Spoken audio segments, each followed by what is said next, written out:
Kicking off the list at number 10, Together at Last. Remember when you were a kid and your mom would bump into their friend at the grocery store? That was the worst. While they caught up for what seemed like hours, you were bored out of your mind just staring at like bags of rice and cleaning detergent. That's when the Shrew's Fiddle comes in. Two women would be locked together, hands included, and face each other, all because they were too loud or they were arguing. These were used in the Middle Ages, most commonly in Germany and Austria, and the contraption would have 3 holes, one for each wrist and the third for your neck. Now sometimes they would attach a bell to these Shrew's Fiddles to alert the town that the victim was walking by, you know, in order to talk smack, maybe huck a tomato or two. But the double fiddle, that was the worst. You weren't released until the argument had settled. Some families have an argument shirt where they put the 2 little siblings in and they can't take the shirt off until they get along. This is like a horrible medieval ages version of that. Much, much more uncomfortable. Not made of cotton. Or funny. Just bad. Just all bad. Number 9, point blank period. Alright babes, let's try not to shudder, but let's talk about periods for a second. Aunt Flo, the Red Sea, Shark Week. So many names to describe a pretty sucky time for people who get their period, right? Well, it might suck these days, but back in the medieval times it was a hell of a lot worse. They just didn't have the same kinds of resources that we have today, so a lot of people had to use their noodle to figure out how to get by. Period products weren't really a thing back then, so people had to get creative. They would use rags or other linens to fashion a pad, but underwear also wasn't really all that popular yet, so they had to find a way to keep things in place. They would also sometimes fashion a makeshift medieval tampon of sorts where they would wrap cotton fabric around a twig and shove it up their hoo-ha. Sounds mighty uncomfortable if you ask me. Some people would also seek out bog moss because it was remarkably absorbent, so they would make their period products out of that sometimes too.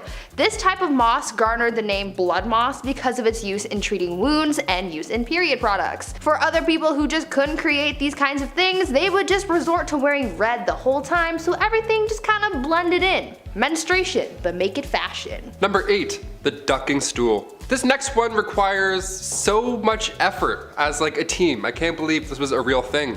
The ducking stool was made to punish women involved in sexual activities. How dare you? Shame. Men were punished too, but if we know anything about history, it was mostly women who had to put up with this shit. There was first the standard ducking stool, so women would have to sit in this chair, strapped down while sitting outside of their home, or they were carried down the street. Humiliation at its finest. The town would be like, they had sex, can you believe it? Let's take the day off work and embarrass them now. Losers, they're the losers. So stupid, so backwards. The second version of the ducking stool was essentially the same thing, only it was ducked into a river over and over and over again to cool her moderate heat. At least that's what French writer Francois Maximilien Misson says. They should cool off all those angry villagers, if anything. I don't know, dip them in the river. They're the ones burning with rage because somebody who lives over there had sex once.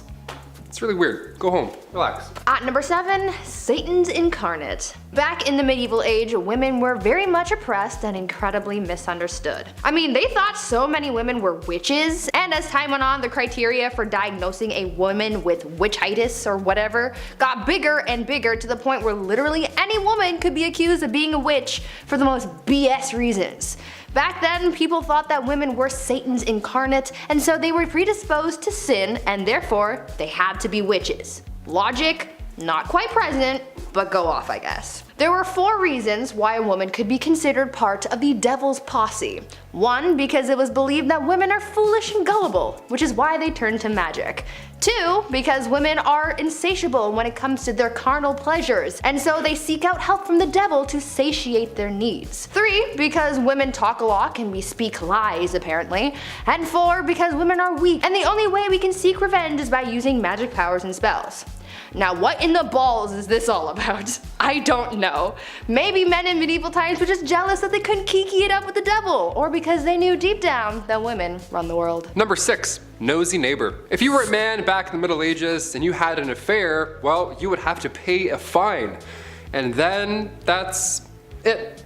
You would go back to your life. But if you're a woman, like everything else on this insane list, it was so much worse. Affairs happen a lot, okay? It's normal. Remember that Ashley Madison scandal back in 2015? It sucks, but also it's not surprising at all. This isn't news to us. Back in the Middle Ages, women were treated the worst for these affairs. They would take their noses off. They would literally take a woman's nose and or ears off of their face, because they had an affair. Frederick II used to punish adulterers by using rhinotomy. That was the removal of one's nose. The whole point of this was to make the victim unattractive. Isn't that the worst thing you've ever heard? This is a real thing people did, swear to God. Thing is, nobody is running around confessing that they're cheaters. Somebody has clearly spilled the beans, so they knew what was gonna happen if they got caught, yet they would still rat each other out. Meanwhile, the guy just pays a small fee. Snitches get stitches. Just saying. At number 5, married young. Lots of people get married at different ages. I mean, I know people I went to high school with who are already married, and I know people who didn't get married until later in life. But in medieval times, women, or rather girls, were getting married off at very young ages. At just 12 years old, a girl would reach the age of maturity and was then entitled to marry, usually to someone her parents had already chosen for her. To me, that just sounds so unfair, right? I mean, this kid hasn't really been able to live their life, make mistakes and learn from them, and now they're expected to be a wife and soon a mother? I could never. I mean, I'm only 22, so I'm not even thinking about those prospects, but I couldn't even imagine the amount of pressure that would be on a 12-year-old at the time. What's worse than just the age at which these girls got married was the treatment that they received from their husbands. Under civil law, a husband was literally allowed to physically harm his wife. In moderation, of course. It was actually a medieval tradition for husbands to, quote, treat his wife as a pupil and teach her manners. As you could imagine, this made a lot of wives really mad, and so many wives offed their husbands. But things rarely got better after that, because if they were caught, they would be sentenced to burn at the stake. Note to self: don't get married in medieval times. Number 4, the walk of shame. We've all heard the term walk of shame at some point, but what does it really mean? And also, where did it originally come from? Well, it was originally referred to as a skimmington or rough music. And no, it doesn't mean they would blast Slipknot this whole time. This was done to wives who were bossy or overbearing. They would be forced to walk through the entire town barefoot. All those crooked, horrible stone roads, ankles just toast. It was horrible. They would also be scantily clad too, because why not? Because men are making the rules, that's why. And as you guessed it, crowds would be waiting outside, all prepared to bang pans and yell horrible things at her. I guess these dudes just never had jobs. I don't know, they were just always on standby, ready to yell at a lady walking by through town, bare feet, all because she was deemed too bossy. Okay. If you're wondering who exactly is responsible for these public humiliations, the court. The official court. Judge Judy back in the day would be like, yes or no, did you raise your voice? Okay, case dismissed.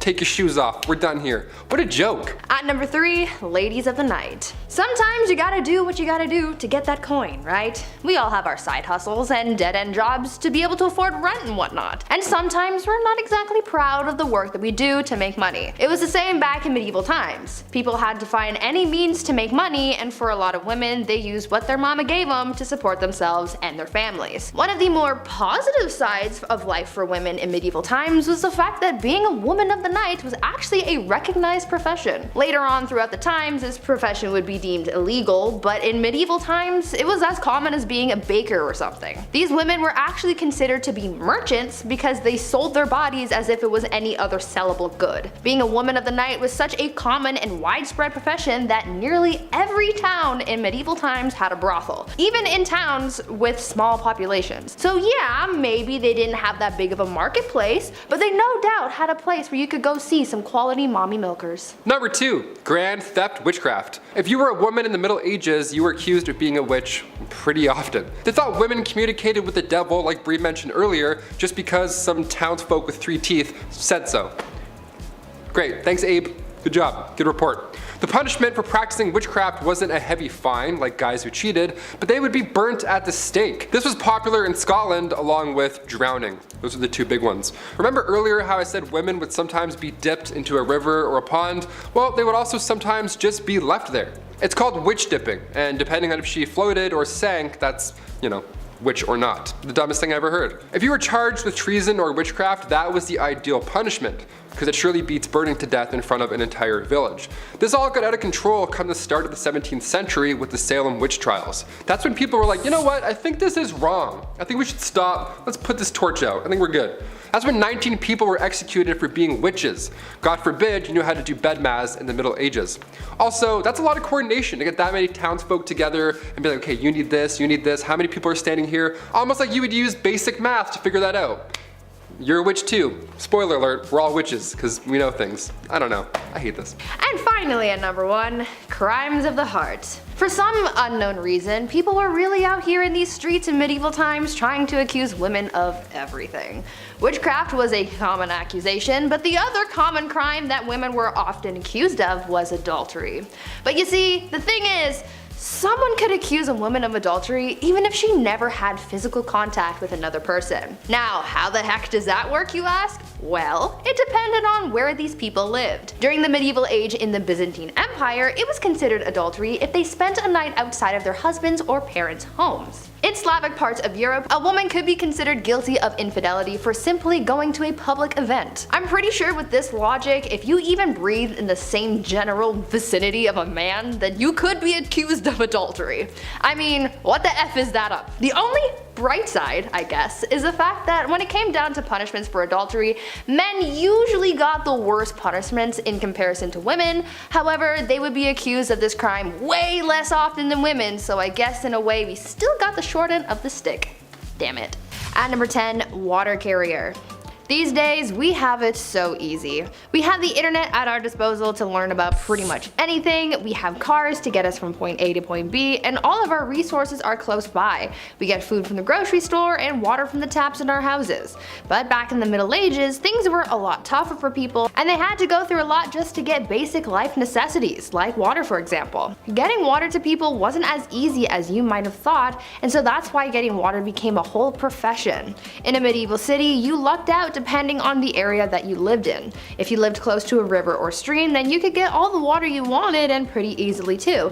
But if you weren't so lucky to live near this resource, then you might have had to hire a water carrier to fetch it for you. People sought out strong young men to become water carriers for them, and as the name implies, they would get paid to go to the nearest source of water and bring it back for their employer. This profession became pretty popular in the late medieval period in London, and by this time so many people were working as water carriers that they created their own fraternity. At number 9, town crier. I'm sure you've heard of the town crier at some point in your life, right?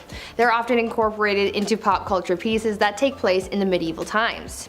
When you think of the town crier, you might also think of the famous hear ye that is associated with the speeches of the town criers. Back in the Middle Ages, the role of the town crier was a very important one, as it was a crucial way for the local authorities to communicate with the residents of their community. The town crier would often make announcements of new laws, royal proclamations, the start of events, and even the punishments of criminals. They were basically the news anchors of the past. Also, as I mentioned, we normally associate the town crier with the phrase hear ye, but the phrase first started off as oye, oye, oye, which later evolved into the phrase that we are more familiar with. Before we carry on talking about these strange jobs from back in the days of old, why not take a moment to leave a like on this video if you're enjoying it so far, and while you're at it, consider subscribing to the channel to see more videos like this one. At number 8, scribe. These days, most people know how to read and write. It's part of our basic education and is one of the first things that we are taught as kids in school. As you progress in society, basic literacy is taught more and more throughout the world, as some people in parts of the world might not have access to this privilege, but back in medieval times, most of the population was illiterate, which made the roles of scribes so crucial. Not everyone had access to the right education, but for those who did and could read and write, they often became scribes. The role of the scribe was as straightforward as the name predicts. Essentially, their job was to write. Scribes were hired to write all kinds of documents ranging from letters to business contracts. One of their hardest jobs though was to copy manuscripts, which was a job that may have taken a scribe several months to complete. Many men and women in monasteries held jobs as scribes, but for common folk in villages, being able to become a scribe was seen as highly valuable as well. At number 7, reeve. These days we have elected officials in our communities who serve as a sort of voice of the people. Back in the Middle Ages, they sort of had someone similar to that, and they were called reeves. The reeve was something of a local administrator, and their job was to oversee the day-to-day running of a manor, as well as to solve disputes between the peasants. The reeve was a peasant too, but they were normally elected by their neighbors or chosen specifically by a lord, and served as a reeve for a 1-year period. This job eventually faded away as the feudal system began to decline, but fun fact, you can still find some reeves in parts of Canada. At number 6, peddler. This next job from the Middle Ages is one that we kind of still have these days, just a little more modern. We're talking about peddlers. You know how there are people who go door to door trying to sell you something, like back in the day when Avon used to do house calls? Well, this was essentially what peddlers did. Their job was to travel from village to village to sell various goods. This was how a lot of people in more remote areas were able to buy certain items. The peddler's job was pretty important for the local economy because it was able to bring business to larger areas than just one local town. It seemed like a good enough job, but socially speaking, peddlers were always looked at with suspicion. Oftentimes, local people would accuse peddlers of being criminals. Now, they easily could have been criminals, but it's really a case-by-case situation. You can't judge someone for just trying to get their coin. At number 5, gong farmer. Now, even though there were simple jobs like being a scribe and carrying water to people, there were also some messy and not so glamorous jobs as well. This next one I'm about to tell you about was definitely one of the worst jobs that you could have. See, there was a time before modern sewers and plumbing were a thing. This was a pretty icky time because rather than waste being disposed of in sewers, they were deposited into a privy or cesspit. Now, these things had to be cleaned out periodically, and guess what? There were people who were hired to do just that. The gong farmer was someone who was hired to maintain the cesspits, and so they would be given a large ladle and they would scoop out the waste and transport it away. Now, I can only imagine how horrible that job would have been and how horrendous the smell would have been too. It sounds like an absolute nightmare, so I'm glad it's not a thing anymore. At number 4, galley rower. Now, as bad as it might have been to be a gong farmer in the Middle Ages, there was apparently a job that was much worse that people would do anything to get out of, and that was the galley rower. This was considered to be one of the most grueling jobs from the Middle Ages, and I can see why. These people would be tasked with working on a galley and rowing a ship along with a team of up to 1,000 other people. Apparently, people hated this job so much that they would try and avoid being picked to be a galley rower at all costs. Many people would join the priesthood in order to become exempt from becoming a galley rower. Usually this job would go to the poorest peasants and even slaves, as it became more and more difficult to find people for the job. That was one occupation that everyone agreed was the worst. At number 3, cupbearer. Now, this is a job that I wish was still around. Not because it's a great job or anything, but I feel like it could have been cool to have my own personal cupbearer so I could feel like a queen, you know? The job of the cupbearer was pretty self-explanatory. Their whole occupation was to serve the monarch their drinks. Now, I know I said I would have wanted a cupbearer so I could feel like a bougie queen, but the cupbearer's job was a little more important than just serving drinks. See, there was always the fear that the reigning monarch could get poisoned because it was a very common act of treason back in the Middle Ages. The cupbearer was the only person tasked with serving drinks to the king or queen because they had to make sure that it wasn't poisoned, even if it meant tasting the drink themselves before serving it, just to make sure that all was well in the cup. A lot of trust had to be put into this cupbearer so they could be quite influential in the courts if all went well. They were risking their lives and safety doing a pretty basic task, but it was for the good of the realm. At number 2, alewife. Speaking of drinks though, let's talk about how the drinks got into the cups and who made them. In medieval England, women were mostly tasked with the practice of brewing ale, and they were aptly named alewives as a result. Alewives were very important not only for business, but also for the good of their families. Brewing was a quote, small scale, low investment, low profit, low skilled industry, but it brought success to a lot of married women as well as a substantial amount of independence, since this would have essentially been their business and their own source of income. These women would always be hard at work brewing because they sold their ale quite quickly. Ale didn't have a very long shelf life, and so they would make and sell their beverages quickly to keep up with demand and to compete effectively with others in the trade. Eventually though, the alewife was extinguished by the 15th century as brewing became more commercialized and people sought to take the independence of women away. And finally, at number 1, alchemist. As you can probably imagine, science wasn't all that advanced back in the Middle Ages. There wasn't really much understanding of how the world worked. Back in these days, there were people who tried to practice science in a way that they knew how before many advancements in the field came out, and these people were called alchemists. These alchemists believed that it was possible to change metals and chemicals. They tried to purify metals to change them into other things, and one of the most common experiments was trying to convert tin into gold or silver. For other alchemists though, their mission was to come up with new medicines to heal people and cure them of their ailments. Alchemists were quite popular until the 17th century, as the ideas behind alchemy were replaced by the science of chemistry. I guess you could say that alchemy walked so that chemistry could run. At number 10, groom of the stool. There were a lot of really horrible jobs back in the Middle Ages. I mean, these people literally took any task you could think of and turned it into an actual profession. From fetching water from the nearest stream to handing drinks to people, everyone had some kind of job. But with that said, some jobs were worse than others, and here's one of them. The groom of the stool was a job created during the reign of Henry VIII, where the role was to monitor and assist the king in his bowel movements. They would carry a commode around at all times, waiting for the king to do his business, and they were also tasked with monitoring the king's diet and meal times, and would organize the king's days around his break times. They were also tasked with undressing the king for him to do his business, and it's also been suggested that they would have to, quote, cleanse the royal posterior as well. You know you're well off when you hire someone just to take care of your bodily business. Talk about a crappy job. At number 9, kissing sheets.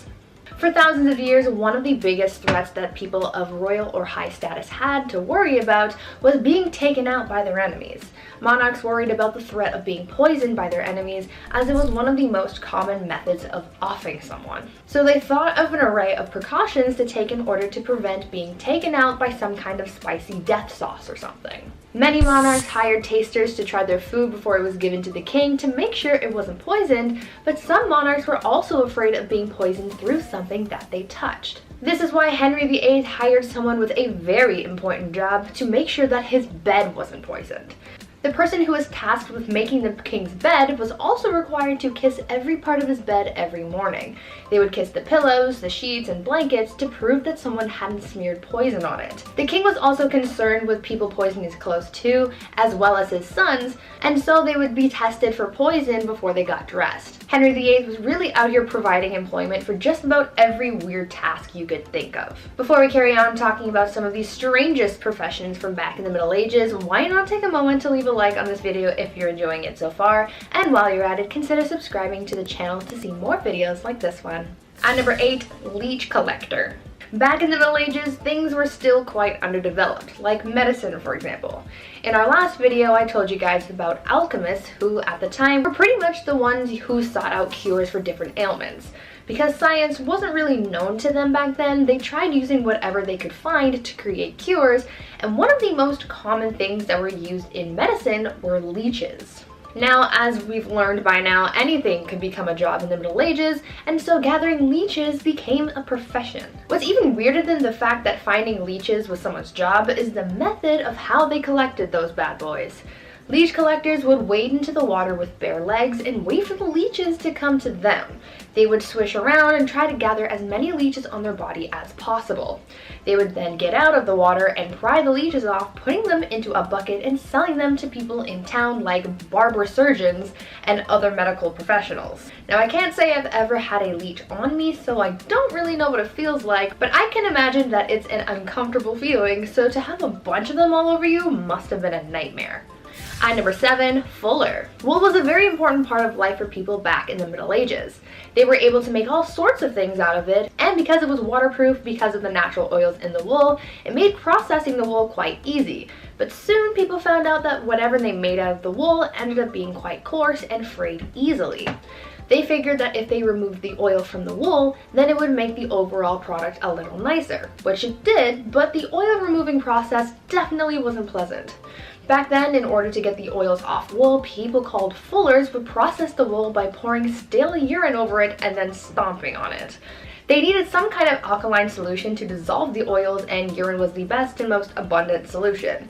What makes this extra gross though is the fact that when it came to big batches of wool, they would have needed the urine of a bunch of people to get the job done. So that means that the fuller would have been sloshing around in the urine of like half the town.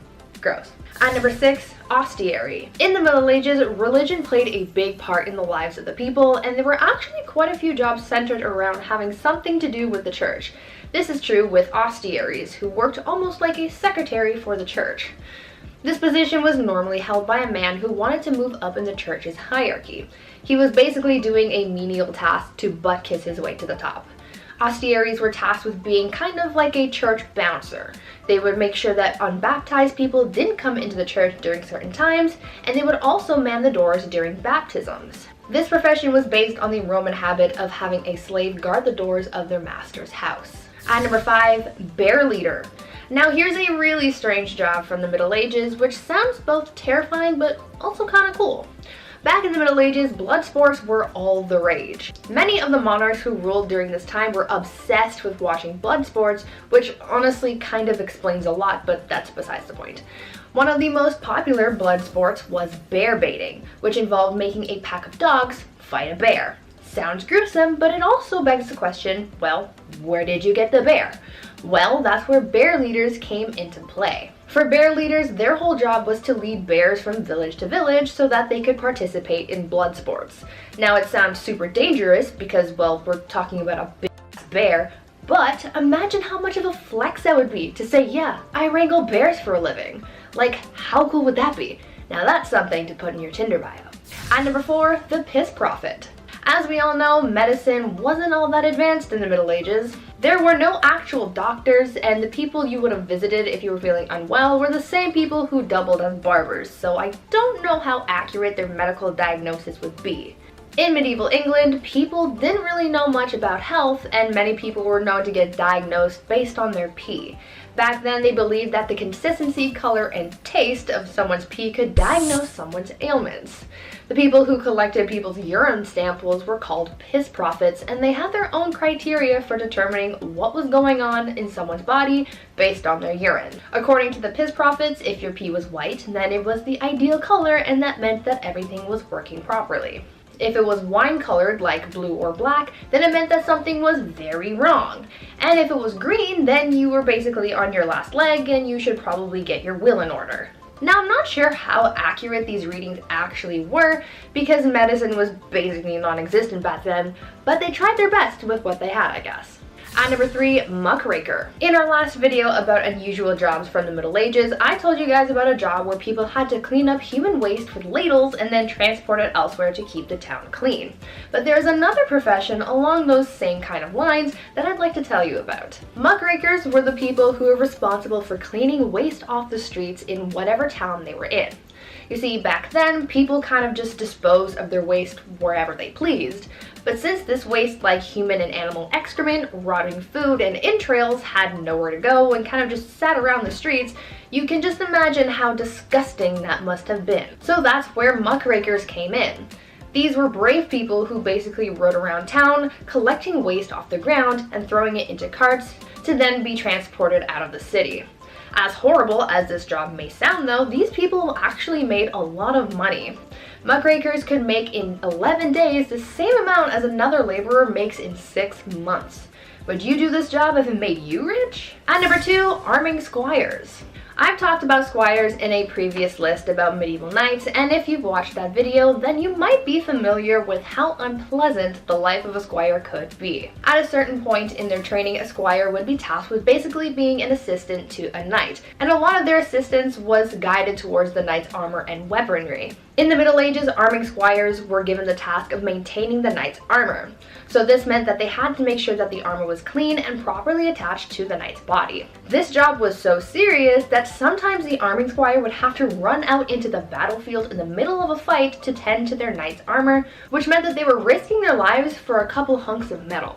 And finally, at number 1, pier finders. Now I think this last job on our list must be one of the worst ones by far. We've talked about how people harvested leeches, cleaned waste off the streets, and stomped on urine-soaked wool, but imagine if your job was just to go around the town and pick up as much dog poop as you possibly could.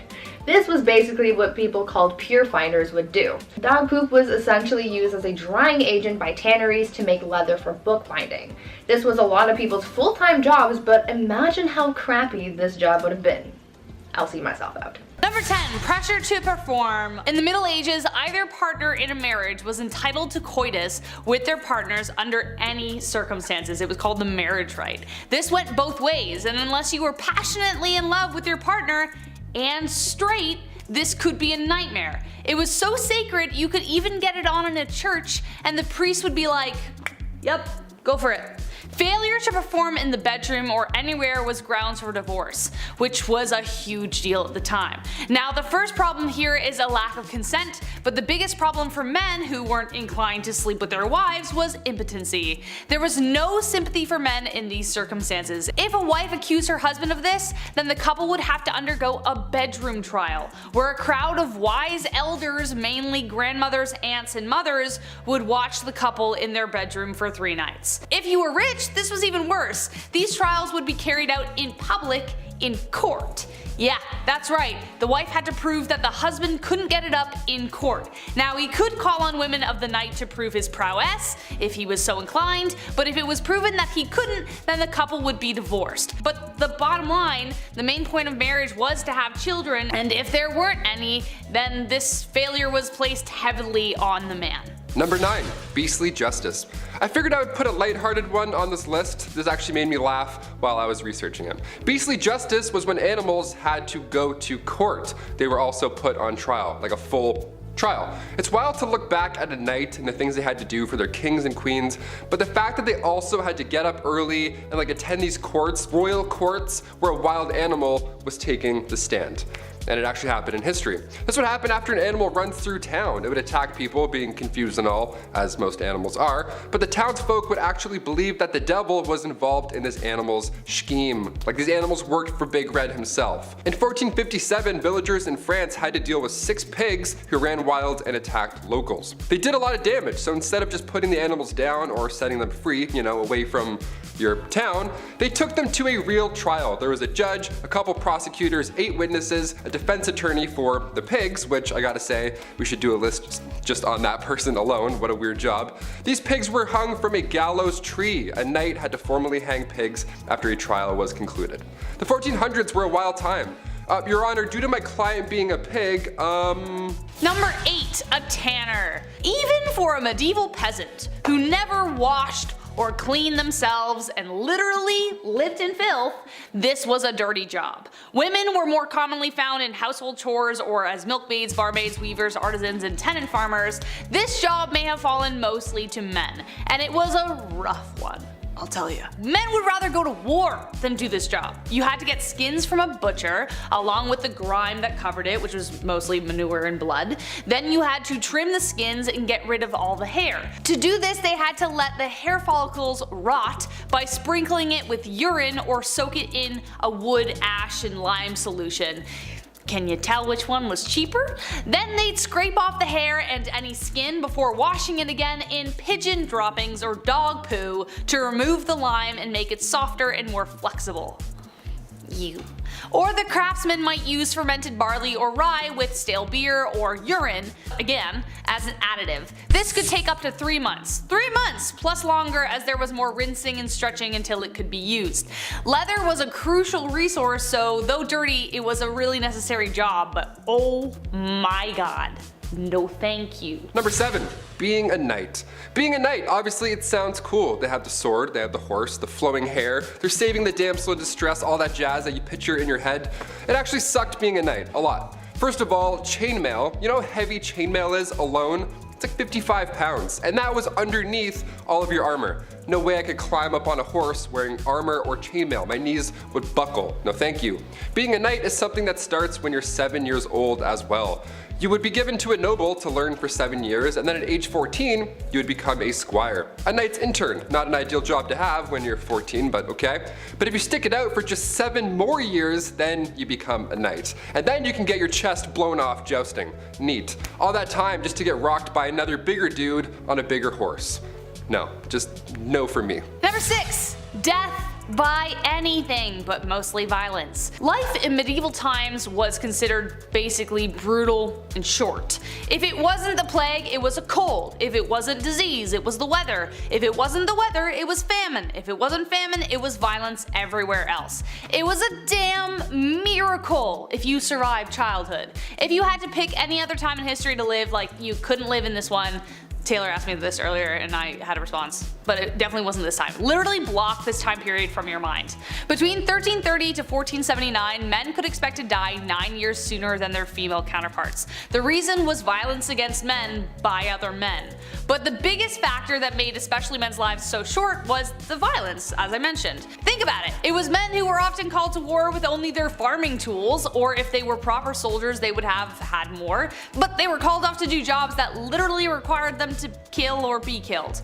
Homicide levels in medieval England were around 10 times higher than they are today. This isn't to say at all that women were excluded from this, they were mostly the victims of this violence, but there was a culture around men that expected them to take part in violence to the extreme. From drunken brawls, to duels, to playful sword fights gone wrong, torment, there was a lot going on. Male gangs were responsible for most of the mayhem as they were bolstered with the need to prove themselves. But also, if you were about to get mugged in an alleyway and somebody wanted to fight you, which was very likely because everyone was on edge, it was good to have backup. Number 5, rat catcher. As the name hints towards, rat catchers are one of the worst jobs you can have in and around a castle. It's an important role, of course, like being a fool or a literal walking talking toilet, which I'll get into later, but there needs to be a chasseur de rats. Chasseur de rats. I'm just gonna start calling myself that. Back in those times, rats and mice were the leading source of spreading disease. They didn't have city buses or, people walking around throwing bottles, and with these castles being big and dark, they were probably full of rats. Black rats were a common household problem, yuck, so in comes the well-respected rat catcher. These guys would sometimes try and use spells to get rid of rats. Wouldn't work really too well, but more often than not, that didn't work, so poison powders were the main trick of the trade. The most famous you probably heard of is the Pied Piper. He visited Germany, he arrived in this small town, and rumor has it this guy used a flute to drive all the rats just into the river. He does a musical performance and then exterminates all of your pests. If anything, he should be getting a bonus, but rather the town insists they weren't even gonna pay him, so he used his flute to make everybody just go away and leave the town forever. What an OG. He's like, you don't wanna pay me? No sweat. Number 4, the Crusades. Just imagine this. Thick, heavy metal armor reflecting the heat from the sun back against you as you chug along the desert. Despite being in the Holy Land, this certainly sounds like hell. As I mentioned earlier, men were expected to go to war when called, even if they had no training or skill and maybe knew how to use a toothpick but had no idea what a sword was. For many, it was a death sentence, and the first Crusades were particularly brutal because you weren't only being called to war because of, honor, but you were being called to war because it was a religious thing. Getting there was awful in the first place, you might not even make the voyage. Then marches through the desert were long and hot, with soldiers constantly at odds with starvation, dehydration, disease, infection, the elements, and then of course, a spontaneous attack from the enemy. So you're exhausted and all of a sudden you have to be like, fighting somebody to save your life. There are even stories of some of them boiling shoe leather to eat it because they had nothing else. And after what we know of tanning, many crusaders justified their suffering as a part of the spiritual journey, so if you did fall ill to disease, you were just kinda left by the side of the road to die alone. Number 3, groom of the stool. Nowadays, assistants grab your coffee for you, maybe they answer some phone calls, keep the business running while you're off doing your other business stuff. Assistants are vital. The groom of the stool was quite vital when it came to the king. Created by King Henry VIII, the role was to assist the king's bowel movements. Yeah, you had just a box with you that you carried at all times, little opening lid, smelled horrible, and you would literally follow the king until he needed to use you. Yeah, porta potties weren't a thing, and there's no way you're going to catch a king in the woods. In fact, you won't even catch a king wiping his own behind. That was also reserved for the groom of the stool. Lucky you.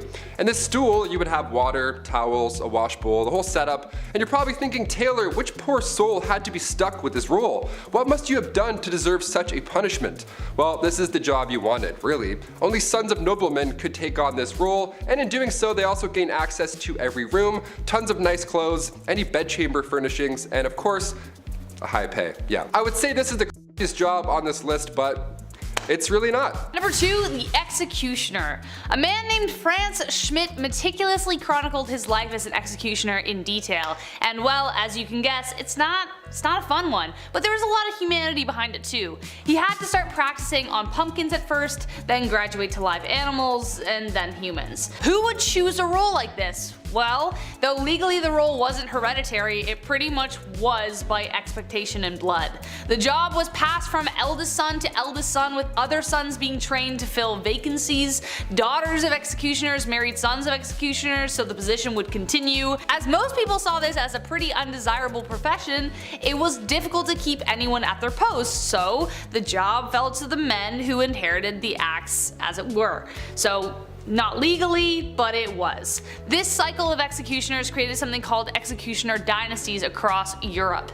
The existence of these dynasties meant that men were trapped in this cycle of employment and had few other opportunities to work. It also meant you had a very lonely life, as people who associated with death weren't people anyone liked to hang around.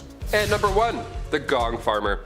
The gong farmer, of course we had to end on this one, as it's definitely the most crappy of the list. Medieval washrooms are just horrible. They're not really a thing. They didn't have the sanitation techniques that we have today. Stuff would often pile up within the castle walls, and over time it would smell worse and worse. You can only imagine.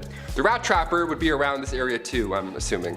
So maybe they would see each other and fist bump and be like, hey, our jobs suck, nice, let's do it, get that bread. So these respected gong farmers, they would come in and take the bad stuff away from the castle.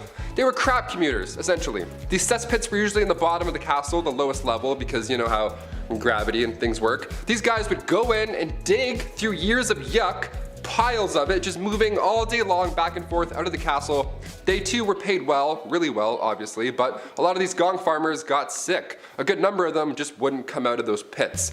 Pretty horrible, right? And on top of that, people didn't like talking to them. Their job wasn't cool like the guy who takes heads. Head and shoulders also didn't exist back then. They didn't smell the best. They were often just kind of and they cross the street. It was sad. It was all bad.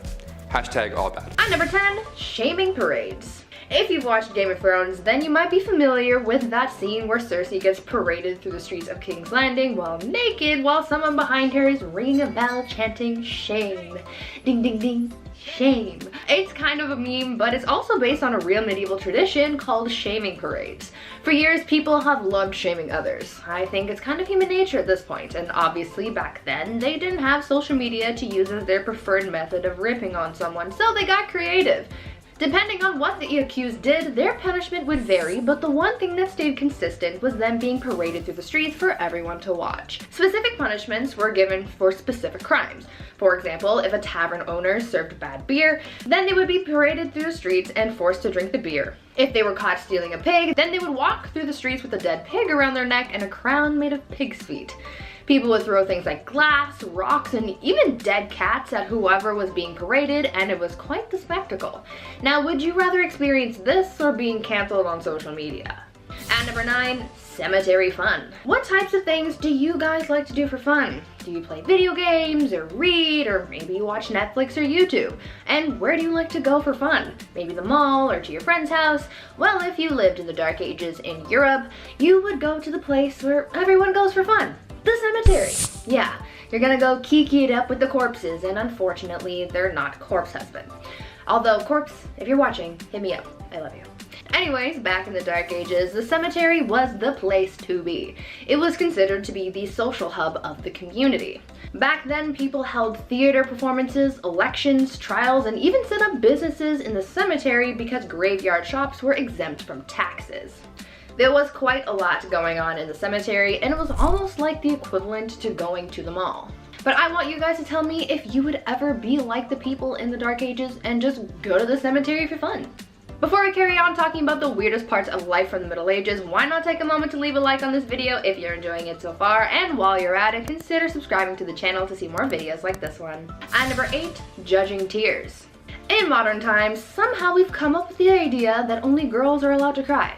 I think that's pretty BS, and it's healthy for everyone to express their emotions, and funnily enough, they believed the same thing back in the Dark Ages. Back then, everyone was expected to cry freely, but the strange part of all this is the fact that people judged how others cried. Their tears would be judged on quantity, duration of crying, and the frequency as well. They took their tears pretty seriously. Obviously, when someone was crying because of some kind of loss, it was nothing, but if they saw someone else crying for a different or unexplained reason, this was believed to have been different kinds of tears, which they called the gift of tears. They believed that this was a sign that someone was thinking of Jesus and his suffering, and that they were so overwhelmed with emotion that they would be moved to tears, and this was also considered a gift from God. As long as someone's crying wasn't too loud, they didn't cry too much, and it wasn't disturbing anyone, especially during a church service, they were just considered particularly devout. At number 7, soccer. These days, people regard soccer, or football, as a modern European sport, and though it is popular in these modern times, it turns out that the sport has been around for a lot longer than you might think. Soccer was first played back in the Dark Ages, however, it is very different from the soccer that we know today. Back then, the sport didn't really have a name, and there were no rules either. The only thing people followed when playing this game was the objective of winning. Back then, you were allowed to win by any means necessary besides deliberately offing people, of course. Back then, soccer became known as a pretty brutal sport. It was violent, chaotic, bloody, and sometimes even deadly. It involved an infinite amount of players, so it was really a free-for-all on the playing field. The sport was so intense that in 1314, King Edward II banned the game, decreeing, quote, "on pain of imprisonment, such games to be used in the city in future." Glad things have changed since then, because FIFA would really be intense if it hadn't. At number 6, too much poop. Here's a real downside to being a knight in the medieval era. While we've been taught that knights were these amazing, brave, chivalrous men that would rescue a princess and live happily ever after, the reality is they were a bunch of dudes on a muddy battlefield with poor hygiene that were literally pooping themselves to death. Many knights who embarked on crusades had a lot of parasites and diseases, and one illness that proved most problematic was dysentery. Dysentery is an illness that basically causes super poops due to a parasite. So these knights were out trying to win back the Holy Lands while their tum-tums were throwing up gang signs and getting mad rumbly on the battlefield. It is believed that these knights contracted dysentery through drinking tainted water, and because medicine was basically a myth at this point, once you contracted dysentery, you could basically kiss your life and your stomach contents goodbye. The most famous case of death by butt explosion was from the 7th Crusade, where Louis IX had contracted dysentery and had his pants cut because he was tired of having to pull them down every time he felt a rumbly in his tumbly. It all sounds like such a terrible way to go and a serious downside of being a knight. At number 5, unicorns and Jesus. The thing about the Dark Ages is that it was full of superstition and mythology. Within this period of time, there was a lot of confusion when it came to religion, as paganism and the rise of Christianity were both hot topics. Many times, superstitions and mythology from paganism made its way into religious beliefs of Christians, and things were known to get a little weird. Take, for example, the unicorn and how it was incorporated into the Christian beliefs of the Dark Ages. It is believed that a mistranslation of what is thought to have been an ox is what brought unicorns into Christianity. Because of this mistranslation, the Bible likened Jesus to a unicorn.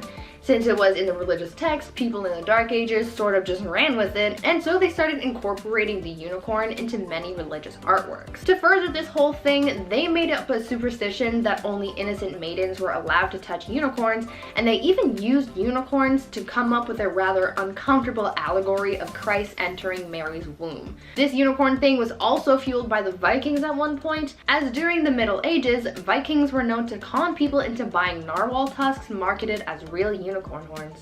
At number 4, divorce by combat. Back in the Dark Ages, if you wanted a divorce, you had to be willing to fight for it. Literally. In medieval Germany, couples would take to the ring and settle their disputes, and it was quite the showdown. Trial by combat was the common way of settling arguments back then, but when a husband and wife were fighting, things were a little more interesting than having just an all-out brawl. During these divorce by combat proceedings, the husband had to stand in a hole with his hands tied behind his back, while the wife ran around in circles with a bag full of rocks. I don't really see how this settled anything, but who am I to question the methods of the Dark Ages? At number 3, animal court. I think that one of the weirdest things about life in the Middle Ages was their legal cases. As I told you, their divorce proceedings were literally a trial by combat. They also found some bizarre ways of trying to see if someone was accused of witchcraft, and that was pretty dark, but the strangest court battles involved animals. Animals were sometimes put on trial back in the Dark Ages.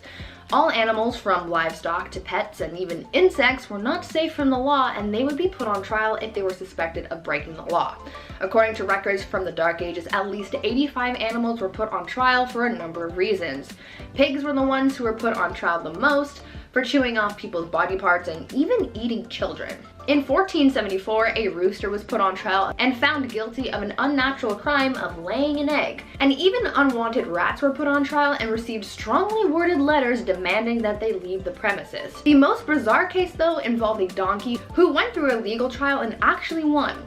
This donkey became the victim of unwanted advances, but was deemed innocent because someone declared her to be a, quote, virtuous and well-behaved animal, end quote. These people had just way too much time on their hands. And number 2, yummy people. As you could probably imagine, for medieval knights, desperate times called for desperate measures. Oftentimes during battles, supplies would run out, and knights would be left dealing with starvation on top of everything else they were going through.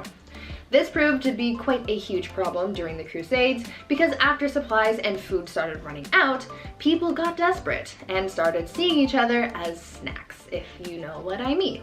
Some of the poorest crusaders resorted to eating people to get them through the journey to take back the Holy Lands, and as you can imagine, it was a pretty gory sight to see.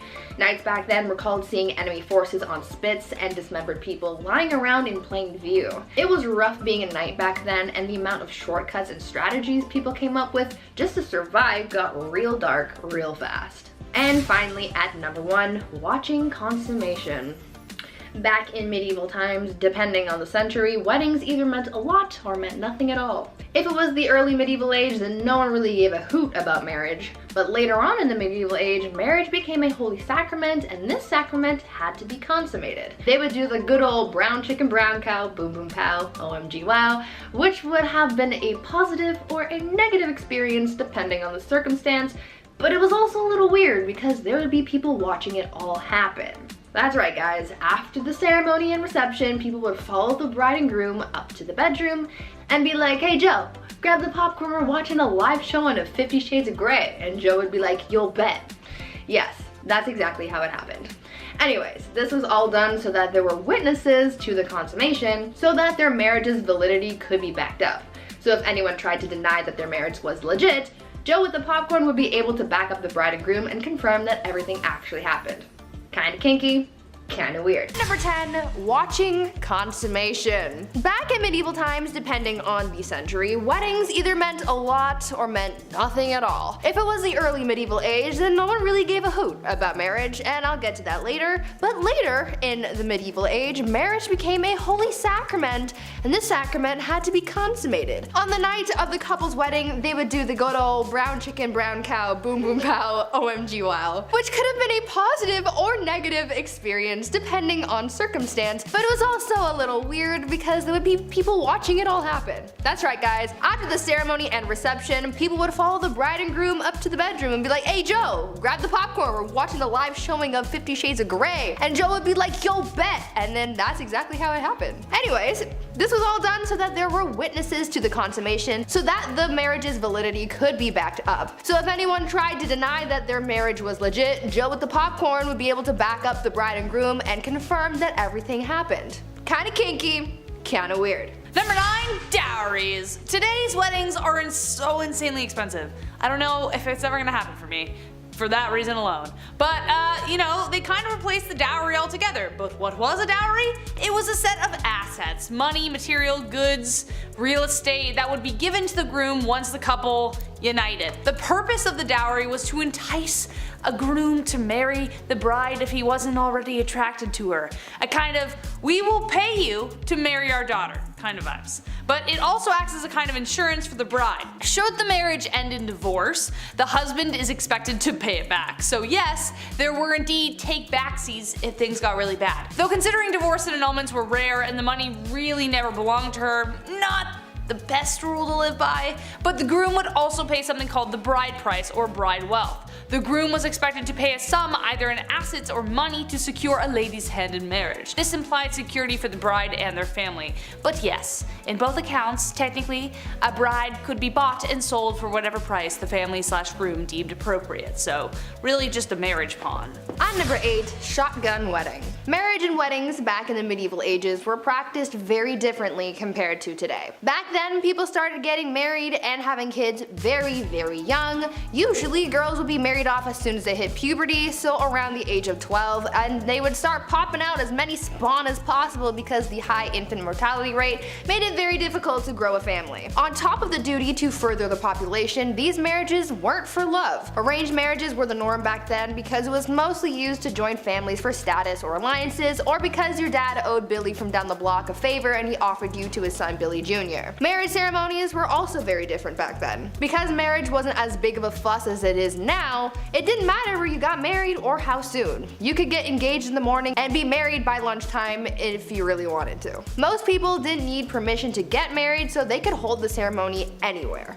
Marriage ceremonies could be held in places like pubs, in the middle of the street, or even in bed. Because of this, it made it really hard to know who was married and to whom until the 12th century, when it was declared a holy sacrament that must be observed by God. Number 7, no objections. So obviously, with a lot of people marrying willy-nilly, a lot of marriages mostly made people miserable. Maybe. Enemies to lovers is my favorite book trope, so who knows how spicy things actually got. I hate you, I love you, next day, I don't know. But the famous line, "Speak now or forever hold your peace," only got introduced in 1215 to try and flesh out drama before they couldn't go back. In the Middle Ages, drama, discovered after marriage vows were exchanged, caused major problems since divorce wasn't easy or, accepted. We will get to that later. For instance, Joan of Kent, who was known for marrying Edward the Black Prince and mothering Richard II, had a secret marriage when she was 12 years old. She didn't get approved. In her early teens, she was married to an aristocrat, but the secret marriage was discovered after 8 years. The papal court had to overturn it and return her to her knight. He died 11 years later, and it was after that her cousin Edward married her.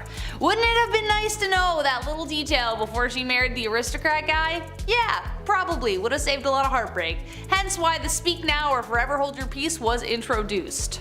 At number 6, shoes. Back in the days of old, shoes were apparently a huge staple in society. They were pointy and weird and expensive and complicated, and were even integrated into marriage practices. During the wedding ceremony, it was a tradition for the father of the bride to take one of the bride's shoes and give it to the groom. The groom would then tap the bride on the head with the shoe in a token of his authority. But the shoe traditions don't stop at bopping people on the head like little bunny foo-foo. You know how these days there's a tradition of throwing the bouquet at weddings, and apparently whoever catches it is the next to get married? Well, that tradition sort of came from the medieval tradition of throwing shoes at weddings. Instead of throwing flowers, brides would throw shoes at their bridesmaids to determine who was next to walk down the aisle. Now, this whole bride throwing things idea has failed me before because I caught a bouquet once and I'm as single as ever, so maybe someone needs to chuck a shoe at me or something this time. Please. Number 5, the bedroom trial. So divorce, again, wasn't a thing. On the upside of dying early, it potentially meant that you weren't locked in a marriage for too long. If the marriage did end, it wasn't a divorce, it was an annulment,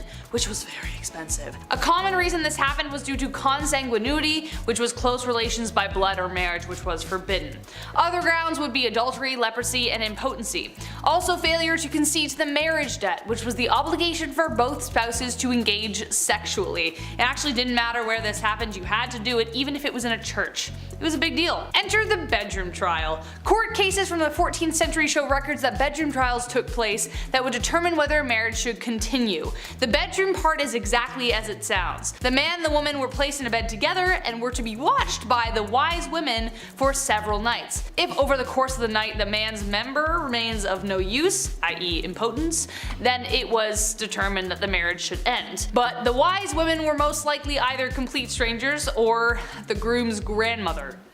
So I doubt that would have helped with the getting it up part.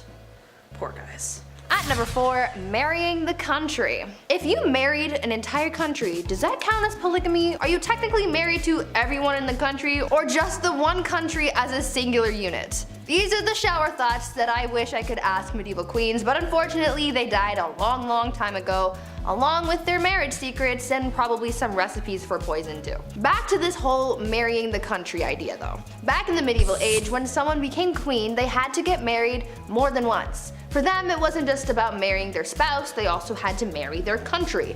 This process was called consecration, and it was something that a ruler had to go through in order to be a legitimate queen. The queen would go through a symbolic marriage to the realm, complete with prayers and a blessing and a ring and a crown. It was essentially like a real wedding, except the groom was a nation of people. Sounds like a happy marriage to me.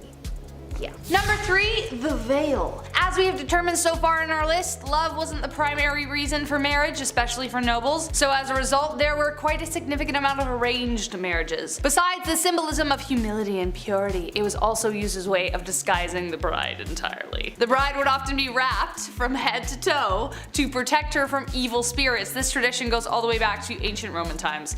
That's one explanation, but during arranged marriages, it was more literally used to hide the face of the bride from the groom. So if he didn't like what he saw after he literally unwrapped the package, well, too bad, she's yours now. Eventually veils progressed to being much smaller, but the tradition of revealing the bride to the husband to declare ownership remained a tradition even to this day, kind of, except now it's more romantically idealized. Did you see Priyanka Chopra's awesome veil in that? You know the one.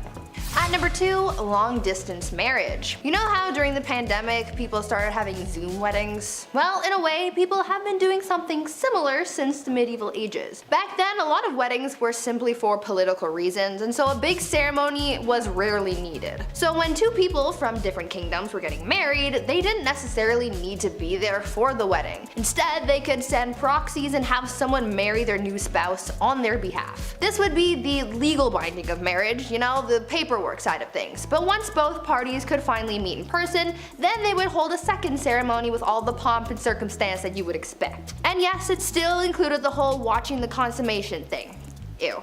This proxy marriage actually happened to Marie Antoinette, and her brother was her proxy until she could get to the formal ceremony. So now we know that even back then, you didn't have to show up on time to your own wedding, and you could just get someone else to do it. Sounds a little cold to me, but like I've said before, love is dead and it died a long time ago. Mic drop, thank you. Number 1, last but not least, and this is the most messed up, the Lord's Right. This one is definitely the most messed up tradition, and I don't even know how it was justified in the first place. Like, why was it even in place? Someone clearly made this happen so they could piss people off. The last thing anyone wants at their wedding is someone interfering with the wedding night. As we know, people for the most part had to observe the ceremony, but the Lord's Right was something even more horrific. The droit de seigneur was a feudal right that existed in medieval Europe that gave the lord of the land the right to sleep with the bride on the first night of the marriage. That's right, so most often they would take the bride's virginity. Now, just how often this right was carried through is debated, but if your lord had a particular vendetta against you, it wouldn't be surprising. This right could also extend to a lord taking the virginity of every woman in the village, even if they didn't want to get married. It was ridiculous. However, late Middle Age and Renaissance era texts don't clearly determine whether this practice ever occurred. Texts from 15th century Switzerland references the Lord of Mar demanding the right of the first night or a hefty fee, so either you pay for it or I do it. The droit de seigneur was depicted in Mel Gibson's Braveheart, which added to the infamy of the idea, but no physical evidence determines whether any lord actually did it, but it did technically exist. Gross.